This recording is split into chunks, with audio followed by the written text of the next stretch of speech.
Olá, pessoal, tudo bem? Estamos hoje dando início a uma série de podcasts que eu espero que isso aconteça, né?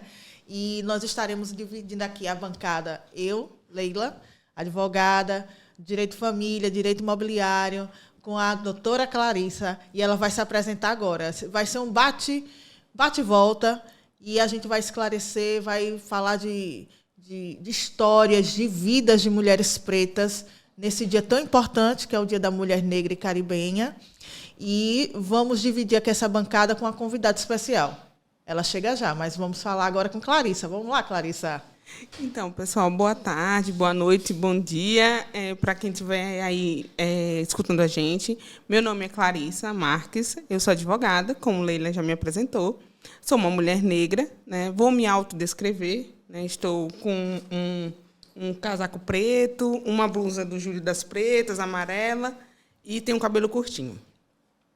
Nós pensamos, né, em iniciar esse podcast, esse projeto, que também, como Leila falou, espero que a gente tenha vários episódios.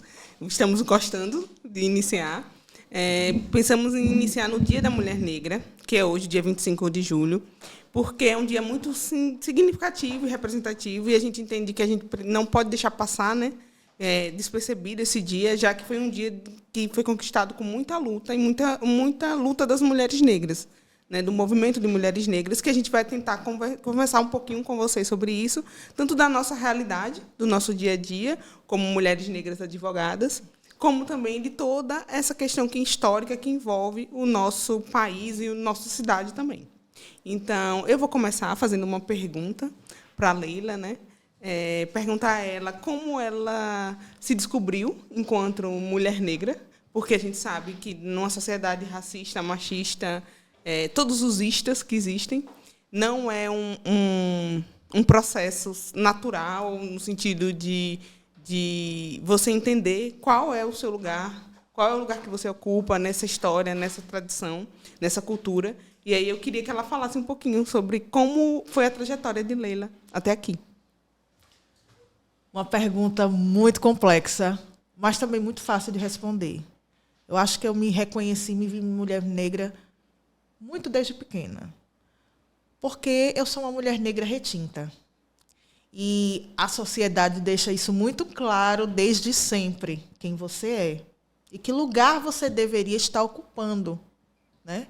Então, assim, eu tenho muita lembrança de eu criança e vendo pessoas que não queriam que eu morei em Fortaleza, de que não queriam que os filhos brincassem comigo. Então, assim, apesar do meu pai ser um homem instruído, a gente frequentar lugares de classe média, mas a gente sempre teve muito demonstrado esse apartheid social, né? Então, foi um momento difícil, porque isso dói, e esse reconhecimento nos dá um distanciamento também, e faz com que a criança tenha uma baixa autoestima. E durante muito tempo, porque a sociedade dizia o que é branco é bonito e o que é preto é feio, né? Então, até a minha identidade realmente surgir e eu poder ver beleza em mim, em minha raça, em minhas características, e que são características que não me tornam feio, me tornam diferente dos outros, de outras raças. Então, isso é um processo. E é um processo que meus pais cuidaram de mim, mas não tinham muito letramento racial, apesar de serem pessoas instruídas. Mas tem sido uma construção, que eu não estou pronta ainda. Eu estou em construção. E essa construção é árdua, mas também é bela, né? A gente se descobre como ser humano em várias facetas. E você, Clarissa, como foi esse surgimento da sua negritude, do seu reconhecimento? Então, assim, primeiro dizer que, enquanto militante do movimento negro, a gente entende que a pessoa negra ela já é proficiente em racismo, né? Tipo, em entender, em sofrer as consequências do racismo estrutural. E entendemos também que esse processo de se reconhecer enquanto pessoa negra, esse processo de letramento, de educação racial, aí tem várias várias linhas, né, do movimento negro sobre essa questão, é um processo de humanização e é um processo de autoconhecimento e de ficar em paz com você. Então, tipo, não necessariamente todas as pessoas que passam por esse processo elas vão ser militantes, né? Eu fiz essa opção de ser militante do movimento negro, então, mas é um processo muito mais de autodescoberta e de descoberta dos seus, assim. O racismo ele gera um descentramento, né? A gente fica descentrado na nossa realidade. Então, assim, como a gente tem desde criança um ideal que não é o ideal negro, né? Um ideal da branquitude, um ideal que é do outro, isso acaba com que a gente vai sempre desejando ser aquele outro, né? E você não gosta do seu cabelo, você não gosta do seu corpo. É um processo, como Neuza Souza Santos fala, né, não tornar-se negro, é um processo de violência, né? E aí eu passei por todo esse processo. Então, como uma negra de classe média, né, você acaba frequentando lugares onde você é o único negro. Então, muito da minha infância eu passei nesse lugar, de ser eu, meu irmão, meus primos, os únicos negros dos ambientes. Só que eu não, tinha um incômodo, mas eu não sabia dizer o que era. Né, qual era o incômodo, o que acontecia, que eu não me sentia bem de estar naqueles espaços e de todas as violências que a gente sofre por causa do corpo, porque você tem uma bunda mais avantajada, porque você tem um corpo mais avantajado. Então, todos esses padrões vão sendo cobrados de você e eu me via como só que eu sempre fui muito estudiosa, né? Então, eu me via como uma pessoa que ia para essa fuga, a fuga do estudo. E aí, com 17 anos, eu fui para o Rio de Janeiro, porque eu queria estudar fora, né? E aí eu entrei na UERJ, que foi a primeira turma de cotas raciais. Na verdade, eu entrei na UERJ sem a mínima noção do que era cotas. Eu sabia cotas pelo Globo, né? Pela Globo. E aí eu comecei a participar. E aí o meu letramento se deu no movimento negro. Então, eu ingressei lá numa turma onde metade da turma era de pessoas negras. Né, em toda essa discussão, no direito UERJ, que era um direito que a gente chama de direito europeu, né, só tinha branca e a gente entrou lá. E eu sou nordestina, né, então eu estava no Sudeste, uma mulher negra do Nordeste e no Sudeste, na primeira turma de cotas da UERJ. Então, foi um momento muito de embate, né, mas foi um momento também muito prazeroso e muito libertador, porque eu não estava sozinha. Então, eu estava cercada com os meus ali. Então, tipo, foi uma experiência que eu nunca tinha vivido antes, de ter amigos, colegas de diversas realidades, e todos negros. Né? Então, foi a partir daí que eu comecei a minha militância, principalmente buscando, né, no passado essa referência, para construir hoje essa nova realidade e transformar essa realidade. Então, desde o início da faculdade, a gente enfrentou várias coisas porque a universidade não estava preparada, né, para receber os cotistas. Grande parte das pessoas, até hoje, né, tem muito preconceito com essa questão, tem muito desconhecimento também, tem muito uso político na discussão também. E aí eu fui me descobrindo enquanto mulher. Então, eu lembro que um processo que levou uma transição muito grande foi a questão do cabelo. Né? A questão do cabelo é muito sintomática nas mulheres negras, porque, desde muito cedo, as crianças alisam os cabelos, né? E para poder parecer com o padrão do outro. Né? E aí eu lembro que, para eu conseguir deixar de alisar o cabelo, foi todo um processo, porque eu não me via como um ser bonito com o meu cabelo. Até que, dentro do processo de conscientização, você vai dizendo, cara, eu sou assim, sabe? Eu sou preta, eu sou assim. E quando você tem outras pessoas que lhe dão as mãos... Então, assim, eu lembro que, quando eu chegava no Rio, eu conseguia ficar com o cabelo sem alisar. Aí, quando chegava em Aracaju, que eu voltava para aquela realidade, que eu era a única preta, aí eu alisava o cabelo, de novo. Porque aqui era muito opressor, assim, nesse sentido, entendeu? Mas aí, tipo, você vai amadurecendo, vai se fortalecendo. Eu vejo que é um processo muito de fortalecimento, né? De autoconhecimento, de fortalecimento e de entender que a estratégia de estar entre os seus sempre foi a estratégia de sobrevivência da população negra. Então, assim, se você for pegar as histórias que a gente tem durante a escravidão e pós-abolição, né, pós-abolição, se a gente está aqui hoje é porque a própria população negra se uniu e criou espaços de sobrevivência, como são os quilombos, como são as escolas de samba, como são as religiões de matriz africana, são espaços de sobrevivência e de potência da população negra. Então, assim, ninguém salvou a gente, sabe? A gente salvou a gente. Então, Exatamente. Ninguém libertou a gente é que foi atrás da liberdade. E a gente que construiu depois com o que foi dado, né? Isso tem sido assim. Então, foi esse processo. E aí eu me vi como uma estudante, né, negra no Rio de Janeiro e comecei sempre a militar e fui passando pelo processo de virar uma profissional, né, advogada negra, que traz uma série de novos desafios. Muitos. Sabe? Mas o que você acha que é o principal desafio, na sua visão, nesse processo?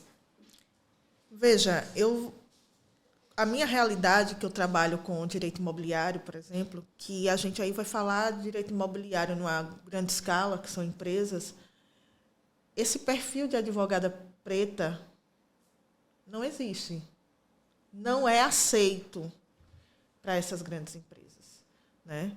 Às vezes, um associado de um escritório, mas eu, por exemplo, que o escritório é meu, que eu trabalho para mim, e que eu tenho alguns que trabalham para mim, tem sido uma advocacia de trincheira mesmo. Mostro o meu potencial, o que eu faço, mas que é fácil, não é. E a gente sabe que no dia a dia da advocacia é o cliente que vai ali um pouquinho. É advogada mesmo? Tem OAB? Né? É uma quebra de paradigmas eles verem um preto doutor. Eu me lembro uma vez, não na advocacia, mas meu pai era geólogo, nós estávamos ainda crianças em Fortaleza e a gente estava no supermercado com 3 carrinhos de compra. A pessoa é jogador de futebol, é cantor. Então, assim, esse status de doutor parece que ainda não incorporaram a população a pessoas pretas, né? Então, ainda causa uma estranheza. Então, a gente ainda vê um desembargador preto unitariamente. Então, a gente tem que mudar isso e aqui e agora, e conscientizando esses cerca de 80% da população de Sergipe e mais de 56% da população do Brasil, que a gente tem poder. E é junto que a gente muda a situação. Se eu pensar em mim, eu vou ver o outro preto que vai militar, que vai pensar por mim, porque ele entende o que eu estou sentindo. E eu acho que esse momento é um momento crucial quando a gente fala da mulher negra, né, desse dia tão importante de empoderamento, de resistência e de reparação, porque nós precisamos disso. Não é favor, não é bondade, não é benignidade de ninguém. É direito nosso. É nosso direito sermos reparadas por esses mais de 300 anos de escravidão, dos 140 anos da abolição da escravatura, e que nós ainda continuamos na base da pirâmide. E agora é a hora da gente ser escutada e a hora da gente mudar a cabeça das futuras gerações que vêm aí. Então, estamos preparados para as trincheiras que não são fáceis. E ainda temos um árduo caminho, mas tem que ser percorrido. E a minha advocacia tem sido assim. Então, assim, eu sou militante, eu vou lá, eu faço, eu dou a cara a tapa, mas eu estou mostrando que a gente veio para ficar. E ninguém vai tirar a gente daqui. Isso mesmo. Eu vejo assim, como um dos principais desafios a questão da autoestima da mulher negra advogada. Porque, assim, você tem que meio que lutar contra o mundo que diz que você não pode, né? E aí você tem que fazer uma luta interna com você, no sentido de você dizer que você pode. E isso é um processo que é muito, às vezes, também solitário, né? Porque você chega nos locais e não vai ter esse reconhecimento. Não vai ter. Então, você vai ter que ir galgando. É claro que todo mundo, todos os advogados, assim, uma boa parte tem esse desafio de se colocar. Mas as mulheres negras têm esse desafio de ser, né?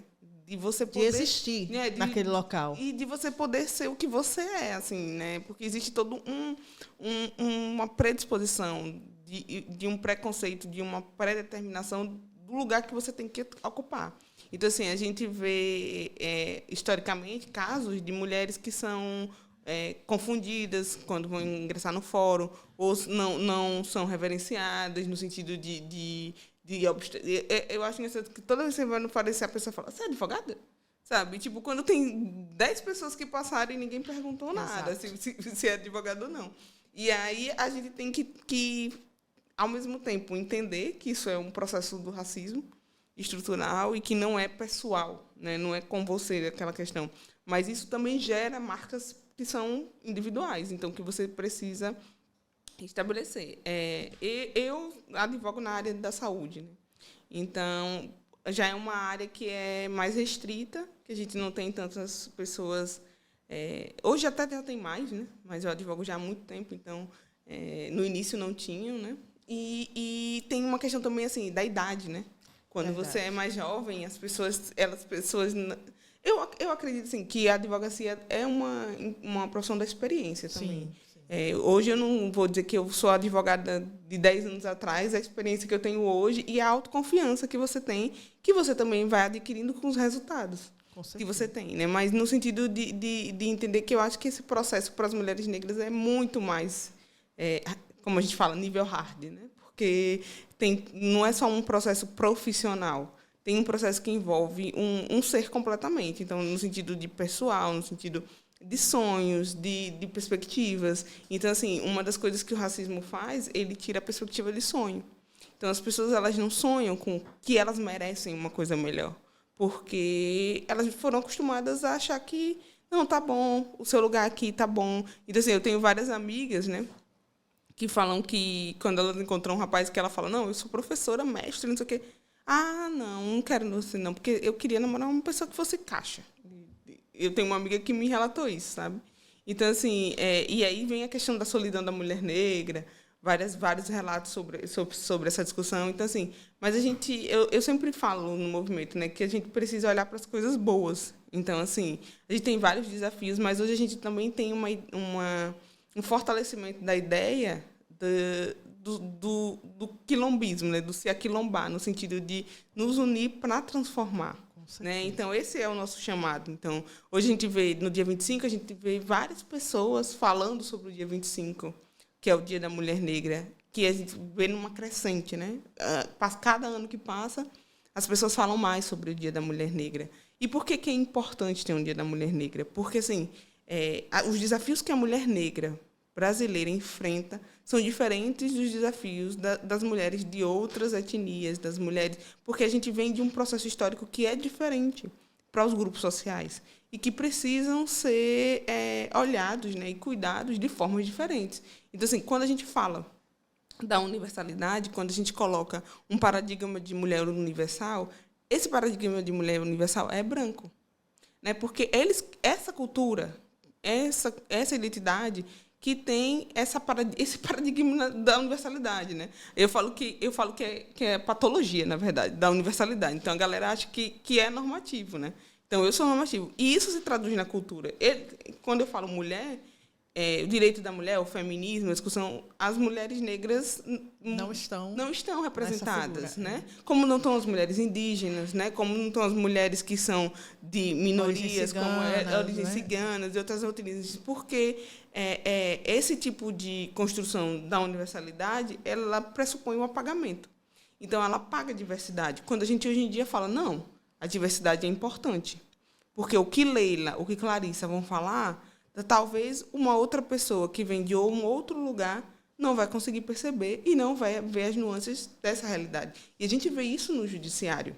E eu vejo isso no dia a dia, assim, como é diferente você pegar um advogado que tem uma vivência, que sabe o que você está sofrendo, que sabe o racismo que você vai sofrer quando você vai chegar numa delegacia, que sabe o racismo que você vai chegar quando você chegar num cartório. Né? Então, assim, eu vejo que, primeiro, quando a gente vai atender, na minha área, por exemplo, da saúde, a primeira coisa que eu faço é acolher o ser humano que está ali, né? O ser humano que tem diversas vivências e que está passando por um momento de extrema fragilidade. Então, quando você tem um problema de saúde, você está passando por um momento de extrema fragilidade. E a nossa sociedade, ela é uma sociedade de moer gente, né? Então, tipo, você presta, você é bom enquanto você é produtivo. Tem funcionalidade. Tem funcionalidade. E aí, quando você está com um problema, um processo de adoecimento, um processo que a gente vê muito hoje de depressão, de vários problemas que já são sintomáticos da nossa sociedade e que também afetam muito as mulheres negras, né, e a população negra, porque que às vezes até são subdiagnosticados, porque vem com essa ideia de que você tem que ser forte, de que você tem que sobreviver, que você aguenta tudo. Você aguenta tudo, e isso acaba permitindo que você não seja cuidado, né? Então a mulher negra não tem esse lugar do cuidado, ela tem cuidado de receber de cuidar dos outros, né? Ainda tem essa questão. Isso. Que é dado aquela situação de a grande mãe. Ela não precisa de ninguém, ela por si basta. E aí acontece realmente essa solidão da mulher negra em vários sentidos.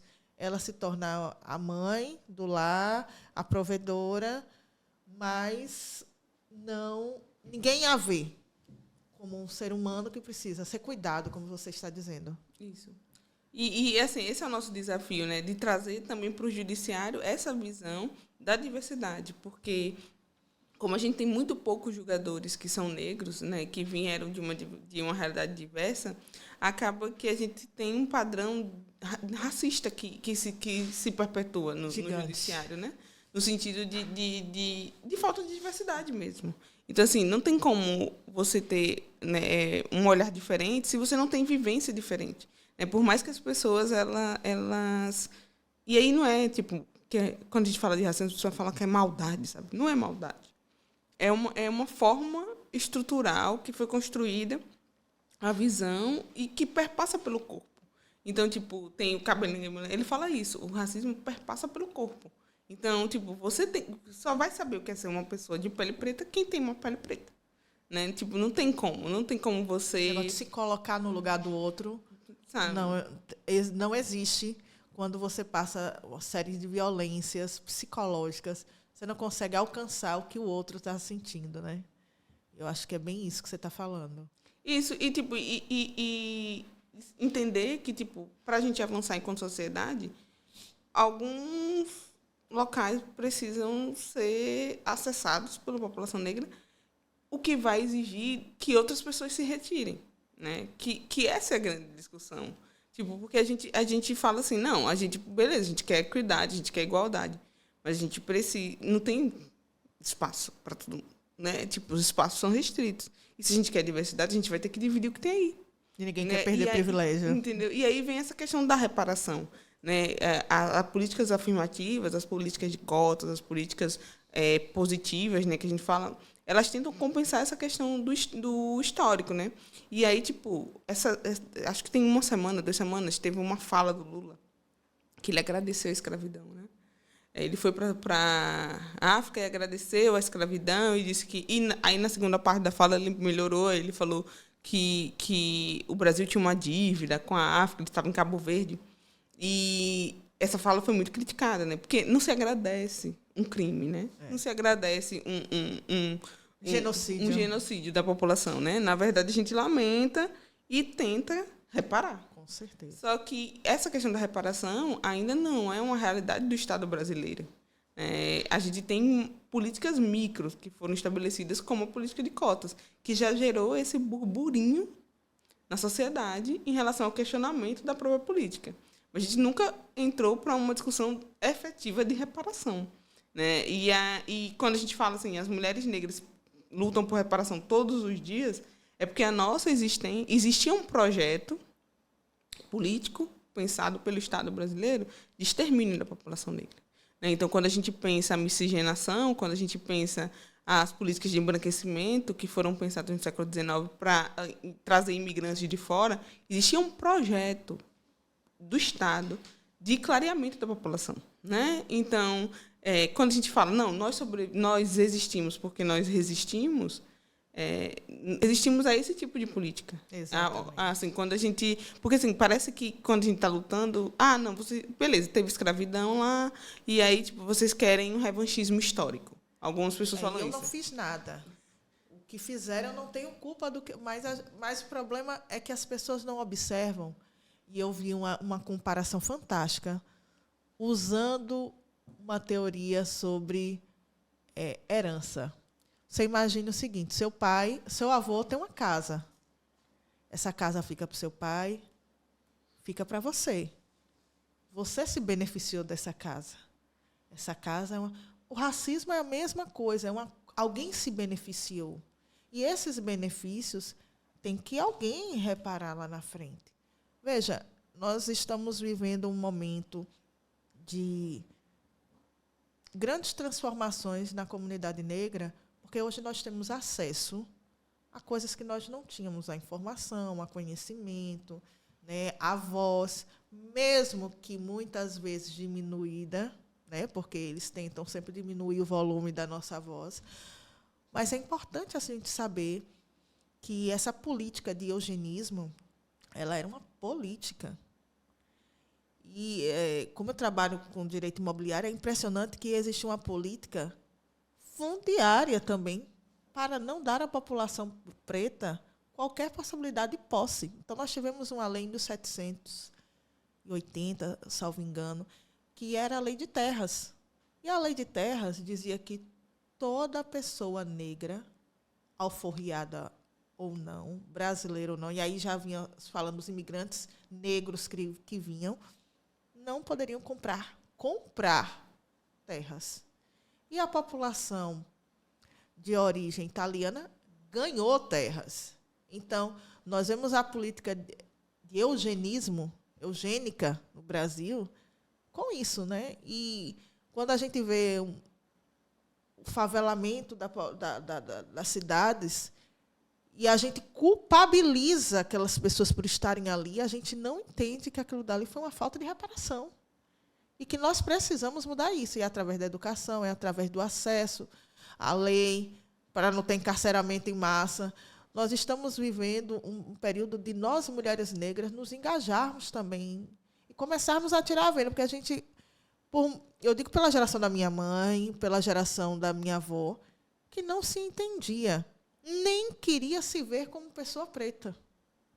Então, esse apagamento histórico ainda repercute nessa geração que nós estamos vivendo. E é uma transformação difícil de conscientização e de aceitação, né? E eu tenho percebido que, hoje, os filhos estão ensinando aos pais sobre se entender. E eu digo assim, se entender preto, porque as famílias miscigenadas são um problema, né? Um problema de se entender, porque acha que é mais claro, já não é mais preto. Em que lugar do mundo você não é? Né? Então, esse se entender, se conhecer, é um processo difícil para a pessoa, mas é um processo necessário. E assim, é uma questão que não perpassa e é primordial a questão da cor, né? Então, da raça, da cor da raça. Entretanto, não é só isso. Não. Né? Então, tipo, você está discutindo e está buscando e está retomando uma cultura, uma civilização, um modo de existir, né? Um modo de ser humano na América, né? Então, assim, o grande desafio na minha visão, assim, entender que, ok, passa pela questão da pele, mas não é só isso, não. Né? Porque senão, tipo, essa semana eu tive uma conversa lá no Facebook, porque eu falei, não, eu não sou antirracista. Aí eu falei, não, eu sou antirracista. Só que a luta para ser negro não é limitada ao ser antirracista. Até porque o racismo não é um problema das pessoas negras, no sentido de que a gente que tem que acabar com o racismo. Na verdade, o racismo é um problema estrutural da nossa sociedade. E aí você, enquanto militante, você pode escolher qual caminho você vai querer atuar. Então, tem gente que vai querer atuar na educação, e eu escolho, né, atuar no fortalecimento da população negra. Sim. E não necessariamente no combate institucional. Acaba refletindo nisso, né, no combate institucional ao racismo.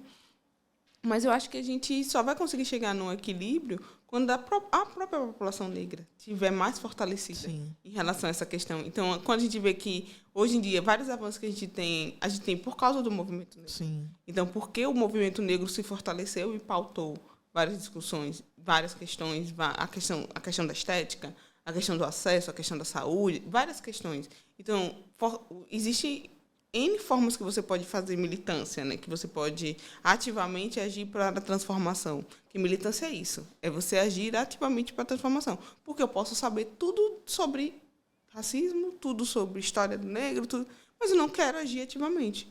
Né? Eu quero continuar na minha profissão de boa, sabendo para os meus, mas não quero me organizar enquanto movimento, não quero me organizar enquanto agente político. E eu já faço outra opção. Então, eu faço a opção de me organizar enquanto pessoa negra, né? Mas para combater o racismo, sim, mas muito mais para organizar as pessoas negras. Porque eu vejo que essa é uma das funções que precisam ser feitas, né? Do fortalecimento da própria comunidade, do fortalecimento da comunidade das advogadas negras. Então, assim, não tem mais espaço para falarem por nós. Né? Exato. Hoje a gente já tem todo esse conhecimento, todo esse acesso que nós podemos falar por nós. Então, esse podcast hoje é uma demonstração disso.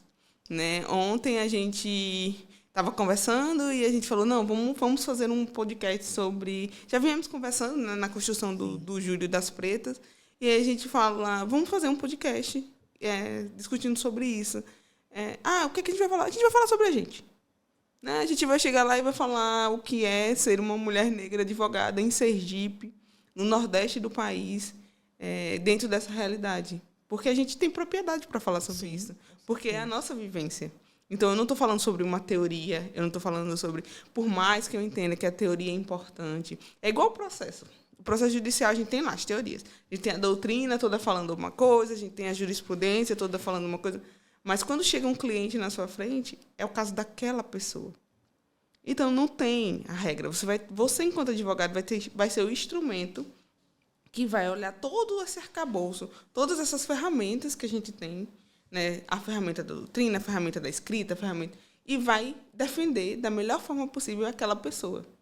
E quando chega para mim uma pessoa negra, uma mulher negra, ou um homem negro, eu vejo que a identificação é diferente.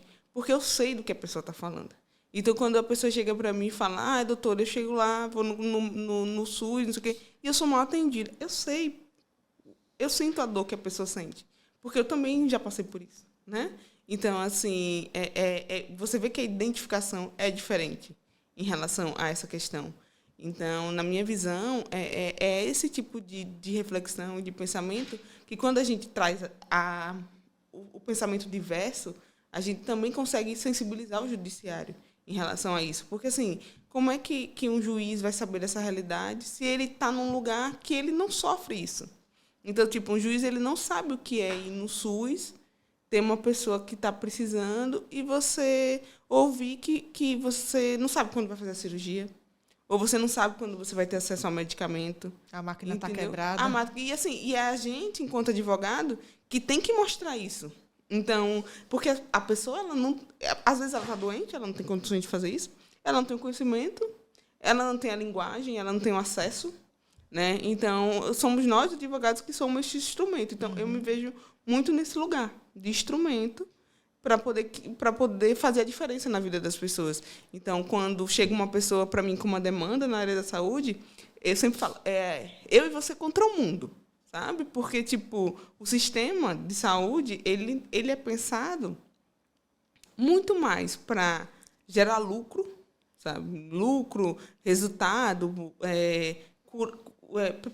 voltado muito mais para a doença do que voltado para as pessoas. Então, quando você tem uma pessoa ali na sua frente, você é advogado daquela pessoa. Então, tipo, é totalmente diferente. Eu sempre falo, gente, o advogado, ele defende a pessoa, ele defende o interesse daquela pessoa. Então, tipo, só que quando a pessoa chega e conta para você, e você tem uma experiência de vida que é semelhante, que você sabe o que aquela pessoa está passando, é totalmente diferente. Totalmente diferente. E aí você tem os instrumentos que podem fazer isso, traduzir. Imagine, no seu caso, o que é uma pessoa perder a casa dela, né? Minha casa vai para um leilão, para alguma coisa. Uma coisa que a pessoa lutou a vida inteira, sabe? Só que a gente sabe que muito do sistema habitacional, às vezes até por desconhecimento, a pessoa pode vir a sofrer alguma coisa porque desconhece. E aí, agora eu estou cada hora mais trabalhando nessa área do digital, né? E a gente, enquanto sociedade, a gente é bem cruel, assim, com as realidades diferentes. Com certeza. Então, assim, a gente está evoluindo para colocar as políticas públicas em meio digital, né? Quando a maioria da população é analfabeta digital. Então, tipo, a gente... tirando acesso novamente àquela população. Totalmente, sabe? Com uma falácia de que a tecnologia vai promover acesso, mas vai promover acesso para as pessoas que tem condições de ter tem acesso. condições, sabe? E, tipo, a maioria da população não tem condições. Então, tipo, você chega, beira a cruel, é muito cruel, é uma coisa cruel, assim, no sentido... A gente teve mesmo durante a pandemia, a partir do auxílio emergencial, aí você pega o auxílio emergencial e bota o auxílio emergencial no aplicativo, sabe? Tipo, num aplicativo onde as pessoas não têm internet. Pessoas que não têm nem celular. Não sabem nem ler e escrever, sabe? Então, assim, dentro da realidade do nosso Estado, o nosso Estado tem um analfabetismo gigantesco que é inadmissível para o Estado de Sergipe. Eu, sinceramente, os governantes que passaram deveriam ter vergonha da situação educacional do Estado de Sergipe, sabe? Mas aí vem e fala, não, vou botar um aplicativo para as pessoas colocarem, quando as pessoas não têm internet. Então, tipo, aqui em Sergipe mesmo, o acesso à internet é extremamente precário. Tem áreas que não têm acesso. Não tem. Você bota a net, não funciona. Você bota Vivo, não funciona. Você bota não sei o quê. Quando não chega, a mulher vai lá, não faz uma promoção. Quando chega, não, mas não tem área no seu local. Sabe? Eu moro na Aruana, tipo, muitos anos a gente ficou sem ter acesso à internet, porque não tinha net, não chegava, não sei o que, não chegava. Como eu acho que hoje em dia deve ser outras áreas, como os mosqueiros, como outras áreas. Então, assim, e quem está pensando sobre isso, né, em promover? A gente viu isso no judiciário. O judiciário, quando teve a pandemia, fechou os fóruns. Exato. Né? E quem que resolve o problema das pessoas? Ficou na mão de quem? Dos advogados. Porque tinha lugar que a gente tinha que ter uma sala para botar a pessoa, outra sala para botar as testemunhas, um microfone para um... A internet com a capacidade para poder... A internet com a capacidade gigantesca, mas o que é que o tribunal pensou? Pensou nos juízes, né? Não, os juízes, cada um acha que bota um ponto na internet, todo mundo já tem internet na casa deles, está de boa. Sabe? Só que, tipo, a política pública ela precisa ser pensada para o público-alvo da política. Exato. Então, tipo, se eu tenho uma política que é um auxílio emergencial, onde eu sei que 85% da população brasileira não tem acesso de qualidade à internet, porque as pessoas acham que porque a pessoa tem acesso ao WhatsApp, ela tem acesso à internet. E são coisas muito diferentes. É isso que, infelizmente, acontece. O WhatsApp é uma ferramenta que tem uma política, junto com as operadoras de plano de saúde, de plano de saúde, com as operadoras de telecomunicação, que você não paga. Né? Então, tipo, tem planos que você fala, não, você tem acesso ilimitado ao WhatsApp. Então, acabou sua franquia de ligação, mas você vai ter o WhatsApp. A gente fala política de zero rate. Então, tipo, isso não é acesso à internet. Qualquer coisa que saia do WhatsApp, ela não vai conseguir acessar. E aí a gente chega e fala, por que está essa lógica de desinformação? Por isso, porque o mecanismo de informação das pessoas é o WhatsApp. Aí o pessoal fala assim, mas as pessoas precisam checar. Elas não podem ficar transmitindo informação no WhatsApp. Como que ele vai checar? Ele não tem internet. Como que ele vai acessar um outro site? Ele não tem internet para isso, sabe? Então, é esse tipo de realidade, esse tipo de diversidade, de entender a população brasileira. E, assim, eu sempre faço um esforço muito grande de pensar a nossa realidade, de Sergipe, sabe? Porque, assim, existe o Brasil, existe o Sudeste do Brasil, existe o Sul do Brasil, existe o Nordeste, existe Sergipe, sabe? Tipo, a gente precisa pensar a nossa realidade aqui. Sabe? Não dá para se comparar com a realidade de São Paulo, não dá para se comparar com a realidade de Salvador, né? Não tem. E, na verdade, a gente é como você mesmo falou, nós somos... O ser humano é para ser máquina de... Essa sociedade está moendo a gente mesmo, né? E eliminando aqueles que eles acham que é mais... Essa lei de sobrevivência é cruel demais, porque sobrevivem os mais fortes. E quem são os mais fortes nessa linha, né? São aqueles que podem, não aqueles que querem. Então, assim, só está ali quem pode estar, quem tem recursos para estar. E quem quer, mesmo que se esforce, vai ficar no querer. Porque a verdade é essa. A realidade é triste. Eu sigo uma moça no YouTube que ela fala: vocês não vão conseguir, né? Não vai conseguir. Essa lógica neoliberal de que todo mundo vai conseguir, todo mundo vai ficar milionário, que agora todo mundo vai... Não cabe para todo mundo, sabe? E assim, é bem radical, mas eu acho que é importante... É um tratamento de choque, na verdade, com a realidade. É importante para a gente entender que, que hoje existe a mídia e existe A Leila quer atender. Atenda aí, Leila. Oi, doutora. Pronto, nossa convidada está chegando. Boa tarde. A nossa convidada de hoje é a doutora Luizlinda Valois. É um prazer muito grande recebê-la, que ela é uma jurista, magistrada e política brasileira, que é desembargadora aposentada do Tribunal de Justiça da Bahia e foi ministra dos Direitos Humanos do Brasil. E, pelo que eu pesquisei também, é uma das primeiras juízas negras do nosso país e que a gente estava aqui antes falando um pouquinho sobre essa realidade da mulher negra no judiciário. E aí eu gostaria muito que a senhora se apresentasse mais ainda para a gente conhecer mais profundamente quem é Luizlinda. E é um prazer e uma honra muito grande estar falando com a senhora hoje, no dia 25 de julho, que é o Dia da Mulher Negra Latina e Caribenha, que a gente sabe da construção histórica. E agradecer também a doutora Leila, que pensou um tema muito bom, que é mulheres negras em busca da reparação todos os dias. Então, passo a palavra para a senhora falar um pouquinho e poder compartilhar com a gente essa sua trajetória e essa existência que muito nos orgulha e nos motiva. É uma das nossas referências. Oh, meu Deus.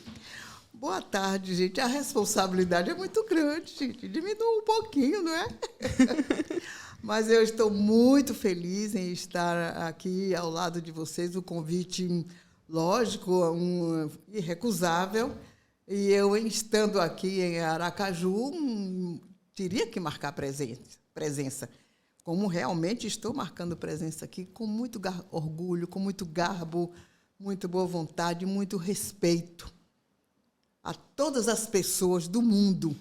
Porque eu sempre digo o seguinte: nasceu, eu ponho no colo. Meu colo é da humanidade. Não quero saber se é preta, branca, azul, amarelo, homem, mulher, se tem alguma deficiência, se não tem, se é brabo, a religiosidade, não. Agora, lutar pelo meu povo preto, eu dou a minha vida se necessário for. Eu falo isso que vem de dentro do meu coração, do fundo da minha alma. O que precisar para defender o meu povo preto, para colocar o meu povo preto dentro do poder, comandando este país, ajudando este país a crescer, eu farei. Agora, eu só acrescentaria aquela apresentação que você fez. Eu também fui a primeira juíza a prolatar a primeira sentença contra o racismo, no ano de 1993. Eu tenho uma boa memória. Luiz Fausto, meu filho, que é promotor de justiça daqui, ele sempre diz: minha mãe, sua cabeça é melhor do que a minha. Mas não é só isso, não. E eu também fui presidente. Eu acho que nunca houve uma mulher negra que ocupasse este cargo. Eu fui presidente da RAADH. O que é a RAADH? É uma presidência pro tempore das altas autoridades em direitos humanos e chancelarias do Mercosul. Imagine o susto que eu tomei quando eu recebi este convite. Eu pensei que eu não ia aguentar. Mas eu disse: eu vou lá e eu vou dar conta. Eu sou negra, sou ousada, sou competente, sou dedicada. E fui lá e dei conta. Com certeza. Mas tudo isso é bonzinho agora, né? Ah, sim, tá bom. Mas eu sou filha de já que é para falar da minha vida, do meu nascimento. Senhora. Eu nasci numa avenida chamada Carmozina e me criei na Capelinha de São Caetano, um bairro que eu amo, adoro de paixão. E sou filha de Luiz e Lidaura, daí o meu nome, Luizlinda. E meu pai era motoreiro, sim, motoreiro é a palavra correta. Motoreiro de bonde. E chamavam o Luiz Motoreiro, Luiz da Prancha. Era como chamavam. E minha mãe era professora, mas era negra, assim, negra retinta. E ela fazia os concursos. Aí, quando chamavam, ela era aprovada. E aí, quando chamavam para apresentar o retrato, né, que antigamente era o retrato, que ela apresentava o retrato, dizia, olha, vá para casa, espere que nós vamos lhe chamar. Ela já morreu, tem mais de 40 anos. Até hoje não chamaram, né? Por quê? O racismo imperando, rapaz. O racismo é cruel, ele é duro, ele é perverso, ele mata. Eu digo que o racismo mata a alma e destrói o físico.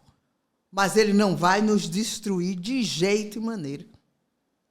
Então, gente, eu me criei numa pobreza extrema, não tenho nenhum desdoro de dizer. Quando eu era criança, eu catei marisco no Lobato, abaixo da capelinha do São Caetano, na Maré. Eu fui lavadeira, digo que eu botei trouxa de roupa aqui nessa cabeça. Ela não é chata porque não precisou, botava rodilha para poder botar a lata da cabeça. Eu botava lata de água aqui na cabeça também, lata com marisco para poder levar para casa. Uma parte cozinhava e a outra parte minha mãe botava na porta para vender, chamava-se o prato de marisco. Então, eu fui criada desta forma. Mas meus pais sempre priorizaram a educação. Sempre foi difícil educar filho. Mas meus pais eram assim, educação, escola, escola, educação, educação. Educação no sentido mais amplo possível. Dou com licença, muito obrigada. Você já almoçou? Já, sim, senhor, embora não tivesse almoçado, e por aí segue. Educação no sentido de nem olhar o que era dos outros. Não era não pegar, era não olhar o que era dos outros.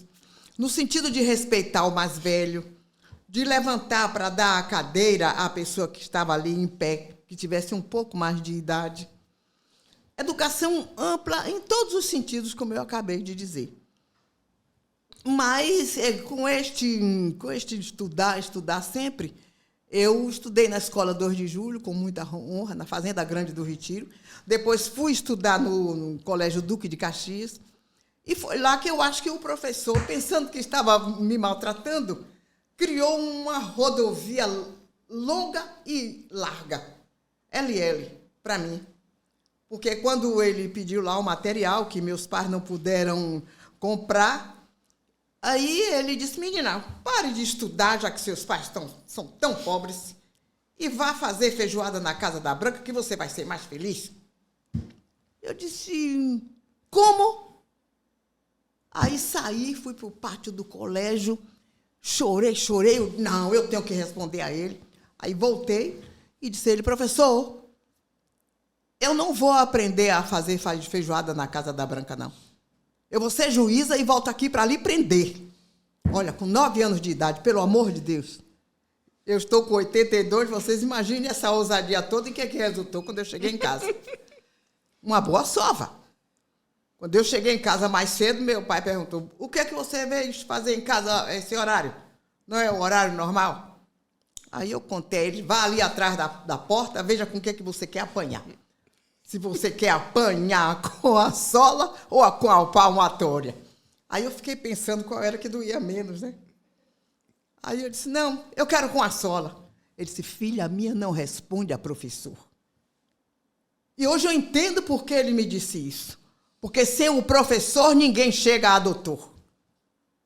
E isso eu escrevo em todos os lugares que eu vou. Primeiro tem que passar pelo professor. E depois chegar a doutor, porque sem ele nada é feito. E aí fui crescendo e estudando. Eu estudei no Duque de Caxias, na Estrada das Boiadas, que hoje chama-se Bairro da Liberdade, que é o bairro mais negro de Salvador. Eu sinto um orgulho quando eu chego ali. Eu vejo minha negritude toda exitosa. Ave Maria, um abraço, eu beijo, eu sento, eu levanto, eu vou na feira. E é assim o meu viver. Depois eu fiz contabilidade, antes de eu fazer contabilidade, minha mãe morreu. Aí caiu a renda da família e eu me vi obrigada a ir trabalhar. Aí fui trabalhar lá no escritório, mas no primeiro mês o rapaz não me pagou. Eu digo, não, senhor, não fico aqui, não. Trabalhar de graça, não, de maneira nenhuma.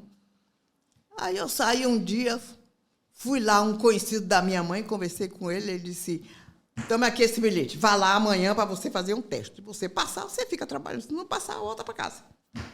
Aí eu fui, meu pai aí disse, tem que passar no concurso. Aí eu fui. Aí disse, não, sua competência é muito grande para aqui. Nós não temos vaga para você. Aí eu dei para chorar. Eu disse, eita, meu Deus, e agora?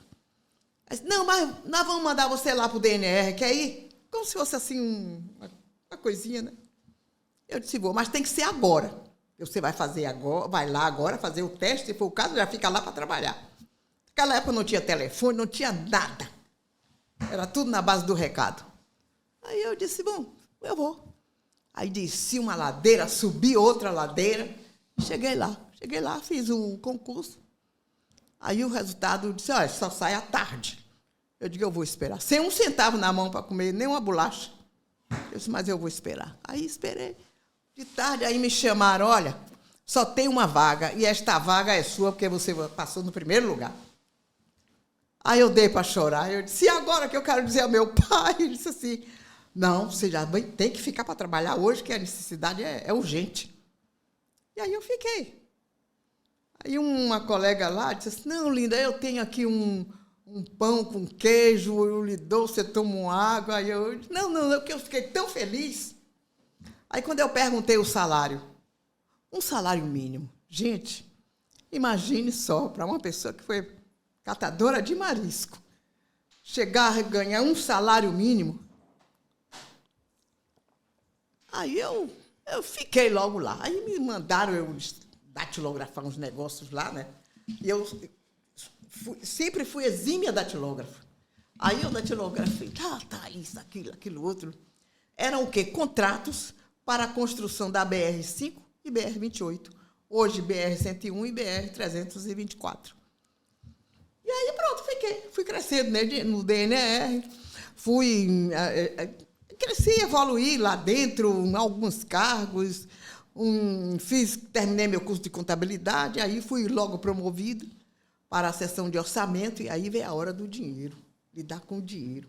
Meu pai me chamou e disse, olha, não pode errar um centavo, senão não entra aqui em casa. Aí, e o medo que eu tinha de somar 2 e 2, 5? Não somava nem que Deus chorasse. Somava e ressomava, e era aquela máquina facite. Sei que nunca faltou nem sobrou. Aí, passado o tempo, e aí foram outras promoções também, que não vem ao caso. Quando eu vi que vinha mais promoção, eu disse, não, agora eu vou fazer a casa do meu pai. Que nós morávamos, primeiro, numa casa faxinada, não sei se os senhores sabem o que é casa faxinada. Casa faxinada é aquela casa que tem as paredes de palha de coqueiro e o telhado também. E aí, quando chovia, o quê? Aí juntava todas as palhas e juntava os filhos ali. Nós éramos 4, com meu pai e minha mãe, para não molhar. Depois eles fizeram uma casa de taipa, que chamava Casa de Supapo. Uhum. Aí eu disse, não, agora eu vou fazer uma casa para meu pai. E aí fiz a casa, agora por dentro. A casa de taipa por dentro e a de tijolo por fora. Imagine que transtorno. Mas aí foi passando. E também meus irmãos estudando, porque meu pai era o velho ali, graças a Deus que ele era desse jeito. E aí, para reduzir um pouco a história, que ela é meio longa, nós todos nos formamos, meus irmãos foram um dos primeiros engenheiros de petróleo no Brasil. Minha irmã ficou pequena ainda, ela que, eu quero mamar, minha mãe tinha morrido, como é? Aí eu comprava leite de vaca, dava para ela, e aí fui me criando, terminando de me criar, e criando a meus irmãos. E aí, nisso, um dia eu disse, não, eu preciso comprar uma geladeira para meu pai.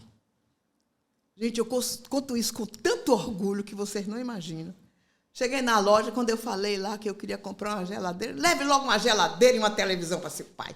Eu disse, mas o dinheiro não vai dar. Aí eu sei que o homem dividiu não sei quantas mil vezes. Só porque você é boa filha, eu vou fazer isso. Aí eu digo, bom, deixa eu aventurar. E paguei tudo certinho. E aí, no dia que ele mandou levar, mas foi uma festa na Capelinha de São Caetano. Ninguém tinha. E aí, meu pai saiu dando água gelada a todo mundo, distribuindo com os vizinhos, alegre e feliz. Quando ele ligou a televisão preta e branca, ele abriu a casa toda e chamou os vizinhos todos para assistir. Então, nossa luta de mulher negra é muito árdua, é dura, mas vale a pena. E aí o tempo se passou e eu sei que eu me casei, tive um filho, que hoje é promotor de justiça aqui, o doutor Luiz Fausto Valuar. E aí eu disse, agora eu vou fazer direito. Mas antes eu tenho que me formar em professora. Aí eu fiz um curso lá rápido e me formei em professora. Aí fiz direito concomitantemente, ao mesmo tempo, né? Que eu gosto de me explorar. Fiz o direito no espaço de tempo menor. Quando eu comecei a fazer direito, Deus sempre, meus santos me ajudam. Eu sou filha de Iansã, e Iansã, ela pôs sempre a mão na minha cabeça. Aí abri o crédito educativo. O que eu ia pagar como? Criando um filho. O marido também ganhava quase nada. Aí eu digo, eu quero tudo. Aí, pronto, adiantei meu curso, me formei no dia seguinte abriram as inscrições para o concurso para procurador autárquico federal. Eram 4 vagas. Vocês vejam bem o que é uma mulher negra sofrer. Acho que foi um dos piores dias da minha vida. Aí eu fiz o concurso, eu disse, eu vou passar no primeiro lugar nesse negócio, porque primeiro lugar não discute. Aí, tá bom. Fiz o concurso, passei. E passei no primeiro lugar, mas eu virei rato de biblioteca, porque não podia comprar livro, né? Rato de biblioteca. Aí, tá bom. Passei no concurso, tinha uma vaga na Bahia, uma vaga aqui, uma no Paraná, aqui em Sergipe, uma no Paraná e uma, acho que na Paraíba, não me lembro bem. Aí um dia me chamaram assim numa sala e começaram eu quer enfeitar o pavão. Eu digo, o que esse povo quer? E era um povo dito importante, né? Porque todos nós somos importantes, porque quando morre, 24 horas depois já está mal cheiroso. Aí eu disse, o que este povo quer comigo, meu Deus? Você isso, você aquilo, maravilhosa, você caiu do céu por acaso. Eu digo, sim, mas o que é que vocês querem? Digam logo. Aí me disseram, você passou em primeiro lugar, tem uma vaga aqui na Bahia, mas nós precisamos desta vaga. Gente, eu pensei que eu ia morrer. Eu tinha acabado de fazer uma casa, a duras penas, com muita luta, com muito sacrifício, gente. Aí eu me arrependi de ter feito o concurso. Eu disse, e agora? Luiz Fausto tinha passado no concurso do Colégio Militar do Exército, lá estava com minha vida toda organizada. Mas não tem jeito. Você tem que ir. Escolha para onde você quer ir. Eu disse, já que vocês estão me botando para fora da Bahia, porque quando eu disse, mas quando eu levanto, só Deus mesmo para me segurar. Aí eu disse, por que vocês não me deixam aqui? Mas não tem jeito. Você tem que escolher um lugar. Aí eu vi a lista, que eu já tinha na mão. Sabe de uma? Já que vocês estão me mandando para fora, eu vou embora para o Paraná. Lá não tem negro, eu não conheço lá, ninguém me conhece, eu vou para lá. No outro dia, olha a nomeação para o Paraná. A pressa, né? O negro não pode ter oportunidade. Aí fomos para o Paraná. Me deram 30 dias para eu deixar o estado da Bahia. 30 dias. Gente, minha vida é um sofrer eterno. Eu digo que meu ombro só descansa enquanto o cacete sobe e desce. Ele não descansa. Aí eu disse, bom, não se importe não, que eu vou deixar a Bahia aqui. Quando deu no 20º dia, 29º dia, consertando, aí nós chegamos no Paraná. Um frio, um gelo que só Deus. E naquele tempo o inverno lá era tenebroso. E Luiz Sol chorava assim, encostava em mim. Minha mãe, deixa me aqueça. Como que eu ia aquecer, meu Deus? Pegava meu filho e apertava e não sei o quê. E aí, morar onde? Se a gente não tinha casa lá, não tinha nada lá. Chegou de supapo assim, né? Chegamos lá de supapo, verdadeiro supapo. Aí apareceu lá uma moça dizendo que era era sobrinha de meu marido. Aí ela disse, não, vamos lá para casa. Nós viramos mendigo mesmo de rua. Aí nós fomos para a casa dela, mas na casa dos outros eu não... E minhas coisas toda à toa, tudo... Aí no outro dia nós saímos para procurar casa. Tá bom. Aí eu fui para o DNR, me botaram lá no DNR como procuradora autárquica federal. Mas existe uma perfeição que manda e comanda este mundo. Aí não tinha o subprocurador.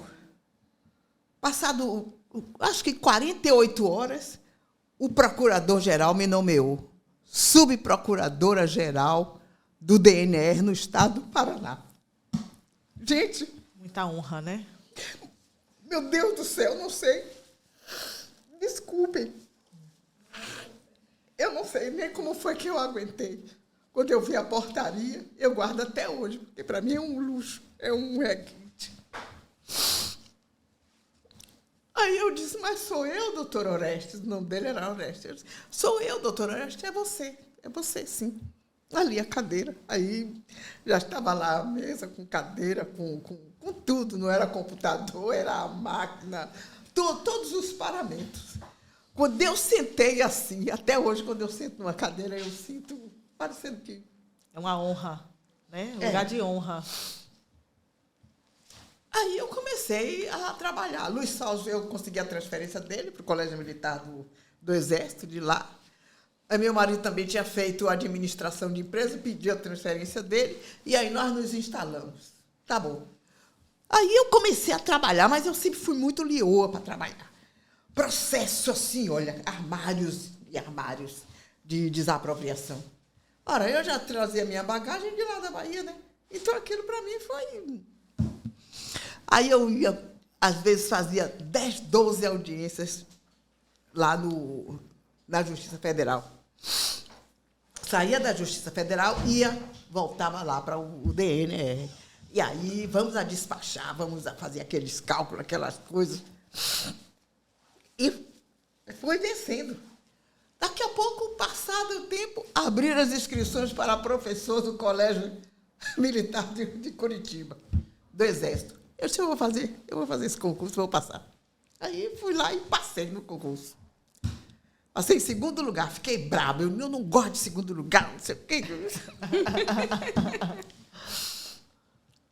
Aí passei. Bom, aí a coisa foi andando. Passa um tempo, eu aí disse, eu que vou botar um restaurante aqui de comida baiana. Olha que pulo. Botei um restaurante de comida baiana lá em Curitiba. Oxe, foi sucesso. O maior sucesso. Agora, só atendia sábado e domingo. E eu mesma fazia tudo. Nossa. Eu mesma fazia tudo. Meu pai me mandava latas, que chamava lata de gás de azeite de dendê, obrigada. De azeite de dendê, mandava sacos de camarão seco. E esse povo do futebol todo lá do Rio de Janeiro e São Paulo, pode perguntar a Luiz Salles, dia de domingo ia almoçar lá em Curitiba, no meu restaurante. Ganhei um dinheiro que vocês não imaginam. Agora, trabalhava parecendo uma maluca. Aí demora um tempo, abre as inscrições para o concurso para o Tribunal de Justiça, a magistratura do TJ da Bahia. Eu disse, eu vou fazer esse negócio e vou passar e volto. Ela dá risada de mim, né? Hoje eu conversava com o doutor Cristiano, eu disse, doutor, eu acho que eu sou maluca. Ele disse, não, senhora, a senhora é inteligente. É guerreira. Desculpem, gente. Aí eu Eu disse, bom, vou lá em Salvador fazer minha inscrição e volto. Aí fui, fiz a inscrição. Aí, à medida que eu ia marcando as provas, eu ia. Aí a menina dizia, a senhora passou, a senhora foi aprovada. E eu fazia minha festa comigo mesmo. Aí a segunda prova, a terceira, quando chegou na prova oral, ela disse, pronto, agora só falta oral. E a de títulos. Aí eu disse que dia é, lá e marcou, eu fui lá, tá. Ora, meu Deus do céu, direito administrativo, direito, todo tipo de direito era comigo mesmo. Agora eles me apertaram, sabe o que é me apertar? Como quem diz, poxa, essa negra aqui. E que eu me lembre, na época, fazendo esse concurso de negro, só tinha eu. Aí eu fui aprovada, fui para casa. Agora os títulos. Quando eu levei todos os títulos que eu tinha conseguido, aí disseram, mas onde você arranjou tudo isso? Eu disse, eu não arranjei, eu estudei. Porque negro sempre arranja, né? Foi arranjado, foi achado, foi ajudado, foi doado. Aí, pronto, passou. Aí eu voltei para casa, alegre, satisfeito, peguei os títulos todos, deixei lá cópia. Tirou cópia naquele ainda, aquela mimeógrafo. Vocês deu risada, né? Aí vim para casa. Daqui a pouco, aí disseram, pronto, aí agora vem a posse.